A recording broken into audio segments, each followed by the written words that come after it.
Le nombril, quand on a commencé à travailler sur ce thème, c'est ce qui nous est apparu tout de suite. En fait, on a souvent ce thème commun là, de travailler sur la peau, sur la frontière en fait, entre l'intérieur et l'extérieur. Et le nombril, il est arrivé en pleine évidence parce que c'est à la fois la cicatrice ou la marque du moment où on était relié physiquement à un autre être. Et on dit souvent que chez les nourrissons, il ne faut pas la différence entre leur mère, le monde autour. Tout est mélangé. On vit dans l'universalité. Et on porte tous cette marque. Et je suis sûr à 100% que tout le monde sur cette terre, sans exception, a un nombril. Et ce nombril devient notre lot commun parce que ensuite, quand on grandit dans la vie, et que généralement quand on se regarde le nombril, ça devient le symbole de notre individualité. Et c'est comme si ce petit espace, là, ce petit creux, il est à la fois la marque de la possibilité d'un universel, et on vit une vie comme si on en était séparés. Et le nombril, il est là. Le nombril, c'est aussi notre première cicatrice. Et c'est vraiment c'est une forme sculpturale quasiment propre à chacun en fait. C'est vraiment une individualité.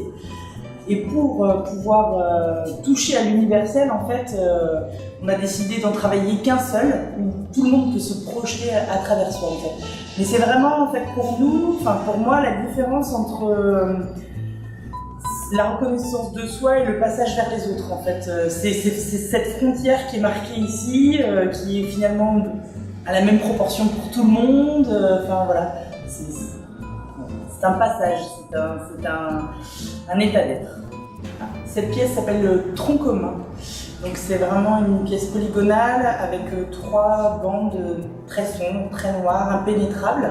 Mais en fonction de là où on se place, elles se démultiplient et elles forment comme des piliers en fait. Et donc, et finalement, elles reflètent notre arbre généalogique, notre généalogie qui est finalement interne et propre à tout le monde et universelle, en fait, tout ce qui est génétiquement à l'intérieur de nous et qui nous portent, qui nous construisent. Et au final, ces 3 nombrils qui représentent, et qui créent un espace commun au milieu, on ne les voit jamais ensemble, on est toujours face à l'un et les autres sont forcément cachés, donc on n'a jamais cette vision universelle des choses. Et l'idée c'était ça, c'était finalement de former une pièce assez architecturale, comme un pilier porteur de cette universalité et qu'on porte en nous. Est-ce que c'est pas aussi une métaphore de la famille? Ah bien sûr. Mais il y avait, quand on regardait cette pièce, en fait, ce qui nous interpellait, c'est qu'on a l'impression que c'est une juxtaposition de différents nombrils, donc de différentes personnes, etc. Mais on n'a pas la fusion.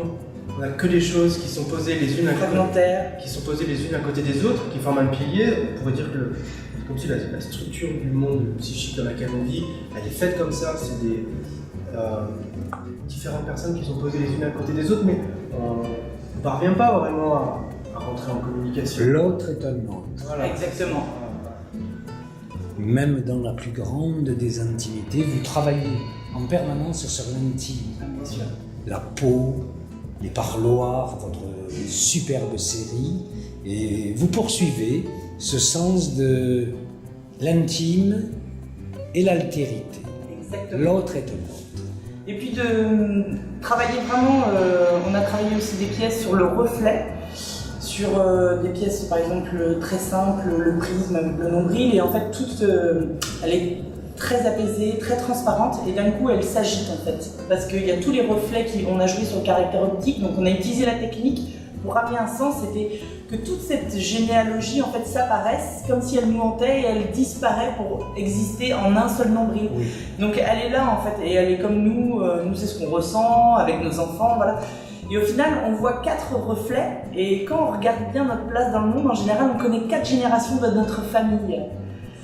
Et donc on connaît jusqu'à nos arrière-grands-parents, et mon fils connaît juste 4 reflets de sa famille, et qui finalement sont en lui, mais il les connaît aussi très physiquement. Donc c'était assez drôle d'avoir ce nombril tout seul, et ces 4 reflets qui apparaissent, et qui représentent l'avant et l'après. Est-ce qu'on pourrait dire que votre approche du concept d'universel, vous avez proposé une réflexion sur le lignage.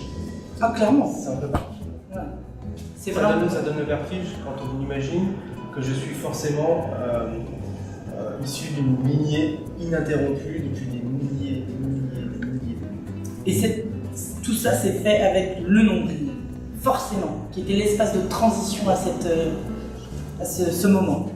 Finissons cette parole par quelques mots sur cette pièce extraordinaire, ce miroir humain. Peux-tu en parler?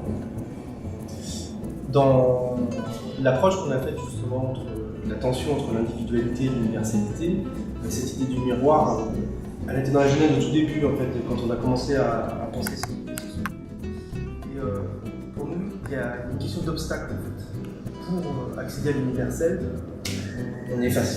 on a forcément soit nos propres projections qui s'agitent sans arrêt, etc. Et on n'a pas accès facilement à l'universel. Ça se fait pas comme ça de rencontrer quelqu'un réellement.